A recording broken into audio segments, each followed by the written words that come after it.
सबु चाषींकर हेब e KYC नकली चाषी को चिन्हट करने ई केवाईसी करेंगे सरकार। चलित मास 19 तारिख पंजीकरण आरंभ होता बेले अगस्ट 20 तारिख पर्यंत चलिबो।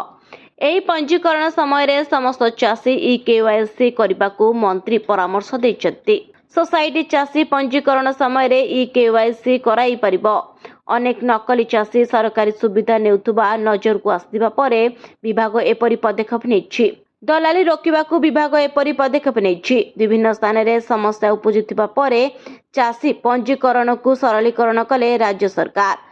बापा कि जेजेबापा नाम रे जमी थिले भी पुओ माने करि परिबे पंजीकरण। जे पुओ जेते जमी चाष करिबे सेतिक जमी रे पंजीकरण करि परिबे।